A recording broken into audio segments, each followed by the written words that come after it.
the main theory that my work is based off of is attachment theory, right? And attachment theory is the best theory we have of what love is. And in short, love is an emotional bond, right? And we're all subject to the needs of being attached, emotionally bonded, with a primary other from the cradle to the grave, right? That's a quote by John Bowlby, the guy that actually came up with attachment theory, right? And so most people don't have a problem with understanding the cradle part, right? It makes sense that when you are born, right, your primary needs at the moment you're born is not food and water, right, or food and shelter, right? Your primary needs is to have a good enough other on the other side of your birth, right? Boop, out you come, right? You're like, your brain is hardwired and structured to expect there's going to be another person on the outside of your birth, right? Just like waiting for you, that's going to love you and feel like you're enough for them, right? Right? So you need that. You really need it. Like, you need to, like, when you're born, that someone's there that says, oh my God, I'm so glad you're here. I'm here for you, and you are enough for me. Right? And they're going to hold you, and they're going to hold you to their body, right? So this is the most important thing we have, right? Now, if it's not there, your entire organism, this human organism, right, is hardwired to flip out, right? It's like, I am under a serious threat. Where are you good enough other, right? Your limbic system is going to start firing. Your reptilian brain, your amygdala and hypothalamus is going to go, Jesus, I'm under threat. And you're going to fight, flight, freeze, right? That's why babies start crying. They're not stupid, right? They're really, really smart to cry if mom or whoever their primary attachment figure, right, primary caretaker is not there, right? Or it looks like they're disappointed in them, right? They're really smart to cry because they really need that person to love them if they're going to survive in the world.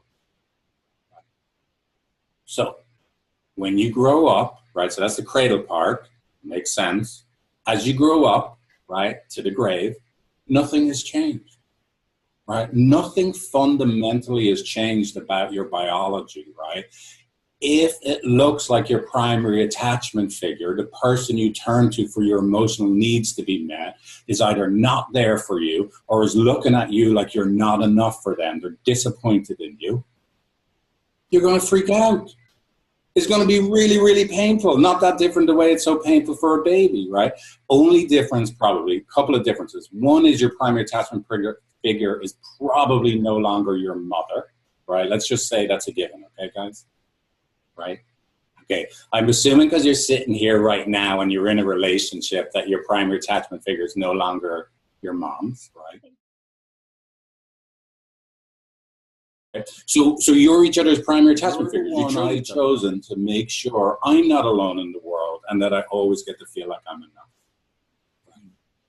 So if, though, for a moment in your relationship, it looks like one of you is looking at the other going, you've let me down, / you're not enough for me.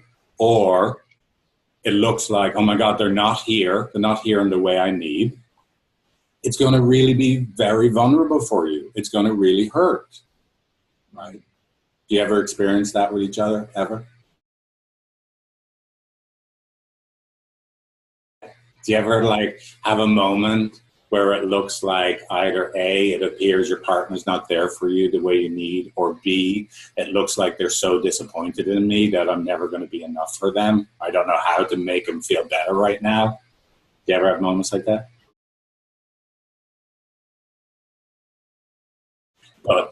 But yeah, so look, these moments are really, really difficult, right? They're really hard. It doesn't matter like that you're grown-ups now.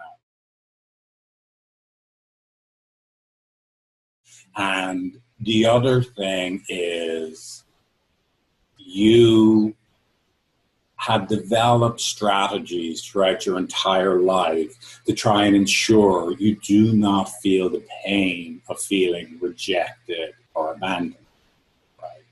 And you probably really needed those strategies, right? When you were a little kid and you were living in your family home and you felt abandoned or rejected, you couldn't like just get up and leave, right? You had to, Like, you know what I mean? You had to adapt yourself to fit in with your family, right? You had to just find a way to, okay, well, I guess, you know, I'm not going to get the exact love that I need.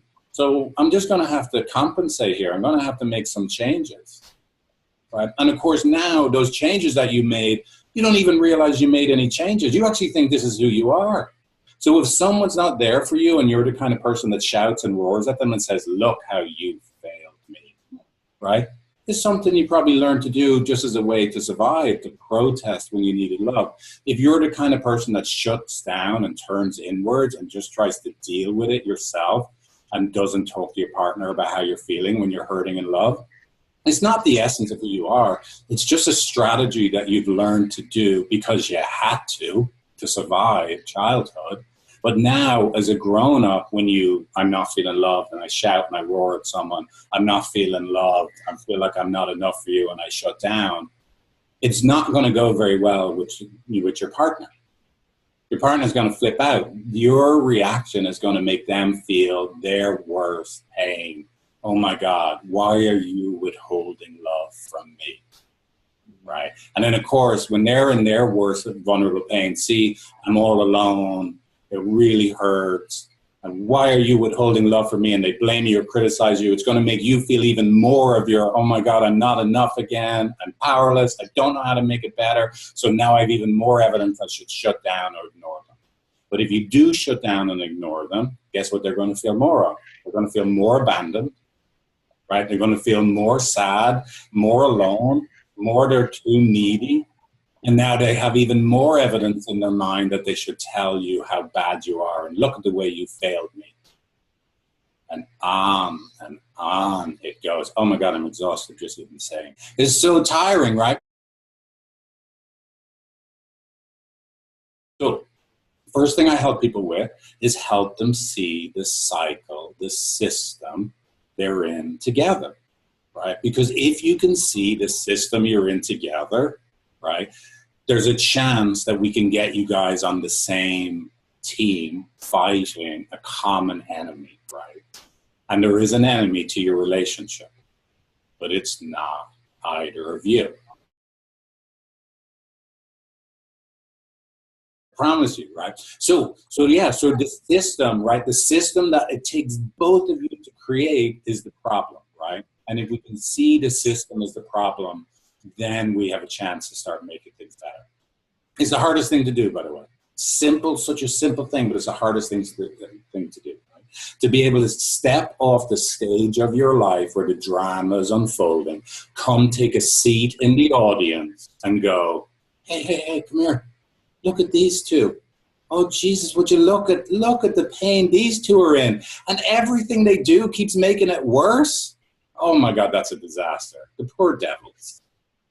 Right? But poor devils are like, right? Oh, this is awful. Come here, Marlena, come take a look at this. Oh, poor Gabo and Marlena, all they want to do is be close to each other, but everything they do is making things worse right now. Oh, God bless them. Therein, if we can see it that way, the tragedy of it, the fight we're in, and how each of us are making things worse when we're hurting, there's a chance that we can soften and engage with each other, de-escalate the fight, and eventually be able to love, comfort, and soothe each other. All couples get into a negative interaction every cycle. That's the first thing we got to help people see, and that you're in it together. It takes both of you.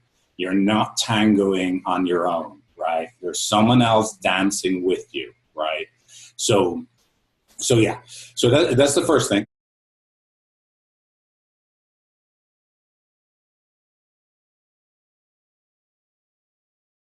If you can't hang your hat on, like it's the other person that's doing it to me, and everything would be fine if they would just get their act together, right? I mean, you can try that, but it's not going to work out very well for you, right?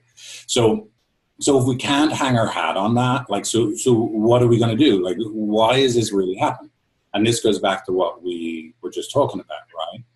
There's something inside me that was already there before we had this fight. I have a sensitivity, right? And I'll just talk as myself, right? I have a sensitivity to feeling I'm not enough. I have a sensitivity to feeling I'm powerless, right? My wife, if she's unhappy with me, if it looks like she's disappointed in me, I feel terrible. And it touches a place inside me that was there long before that particular moment, where I now feel like I am unworthy, I'm not enough, I feel powerless, and I'm longing for her acceptance. That's the real creator, let's say. That's the real driving force of what I do and say next. I think it's because of her and her disapproval, but the real driving force that motivates or like informs what I do and say next, whether it's I withdraw or criticize or point out what she's doing, is the fact that my longing to be enough for you and the pain I'm in inside when it looks like I'm not enough has just been ignited. And I don't know how to sit in these feelings, because being connected to you, being enough to you, for you, is so important. Right. On the flip side, right, you know, I know there are people in the world, I don't want to talk for anyone in particular, who, when it looks like their partner is not there for them, oh my God, they're at work late again, they didn't come home when they said they would, how come Valentine's Day is gone and they didn't do anything romantic? Right? It touches that place where, oh my God, I'm all alone, I'm not important, I'm not a priority, I'm not cared for. And the fact that I have these vulnerable feelings, what does that mean? Does that mean I'm too much? And because those feelings are so hard to sit in, right? The pain of feeling like I'm not a priority, I don't matter, I'm not special, right? Ouch, it really hurts. You did nothing for me, right? So we blame or criticize the other person, or we shut down, we punish them, we ignore them. Because the main catalyst for that kind of behavior is because there's this very vulnerable you deep inside that's hurting when it looks like your partner's not there for you. It's not really just because of whatever your partner has or hasn't done in this present moment. It's because you have a raw spot, you have a sensitivity inside. There's a very vulnerable you inside that really needs love. And it's just your biology. It's just how you're wired. There's nothing wrong with you. There's nothing wrong with hurting in love. In fact, it means you're human. Thank God. If you didn't hurt in love, I'd have to be looking for you as one of the characters in the, what's the zombie TV show? The Walking Dead. Yeah, The Walking Dead. I have to be looking for you. Are you in that show, right? You better hurt in love. I always tell people, it's a really good sign that you guys are hurting when you get in a fight, right? If you weren't protesting, if you weren't shutting down, right, if you just didn't care, like whatever, right, then we'd have a much bigger problem.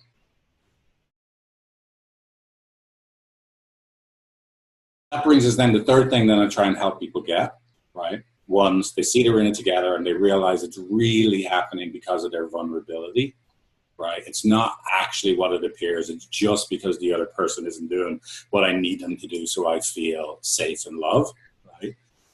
Not to say there may not be some truth that the other person isn't, you know, their actions are triggering you, but it's only the catalyst, right, that ignited this flame that was already lying deep inside you. And then if we get those two things, we're in it together, and it's because we're hurting, because we're so important to each other, now we can actually take a look at our own behavior. Remember I told you most couples come in and they already have their PhDs and all the things their partner does wrong, right? Now, because we can see we're on the same team and it's because we're both hurting so much, because we mean so much to each other, now I'm able to go back and take a look at, so hold on a second, how do I act in a fight? So hold on, whoa. If I'm the kind of person that shuts down or ignores my partner when I'm actually feeling really powerless inside, how does that impact them? Oh my God, it makes them feel really alone and like they're not important. And that's why when they're blaming me and criticizing me, they're just trying to move away from how alone and unimportant they feel. Oh, no. I have a big impact in this fight. My behavior does make it worse. I can see that now. Now I can start to take responsibility for what I do. And vice versa, right? If I'm the kind of person that blames and criticizes and points out what the other person isn't doing right in a fight, right, or an argument or moment of disconnection, I can start to see, oh my God, that makes my partner feel like they're not enough, and they feel powerless and they feel awful inside, and I just want to collapse, and because they're in so much pain, because being enough for me means so much. And that's why it looks like they're shutting down and ignoring me. Oh my God, I always thought it was because I didn't matter to them, but it turns out it's because I matter so much to them. They're hurting so much. That's why they shut down. Whoa, look what I do. Look at the way I make things worse between us. Who knew? I'm actually starting to get my PhD in myself. We can put those three things together. Okay, it's both of us. It's not you, it's not me. And when we're in a fight now, we can see it, right? And then we realize, and the only reason we're really doing it, the main show in town is not that the other person is acting like a meanie pants or a cold rock, right? But it's that we're both hurting because we mean so much to each other, right? Because being there for each other and being enough for each other means so much. And then lastly, we can actually see all the things I've been doing that are making this fight continue. You put those three things together, you mush them up, right? And you get to a place where then you're like, so hold on a second, who am I fighting with?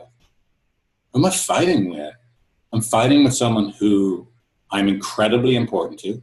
They're hurting so much, right? Because being disconnected for me is awful for them, right? And they actually can see what it is they've been doing wrong that has been hurting me, right? Ouch, right? So it's from that place, the couples then would be able to start to de-escalate, get out of the fight, and start to feel safer, to love, comfort, and soothe each other. Well, here, we better go. Thank you.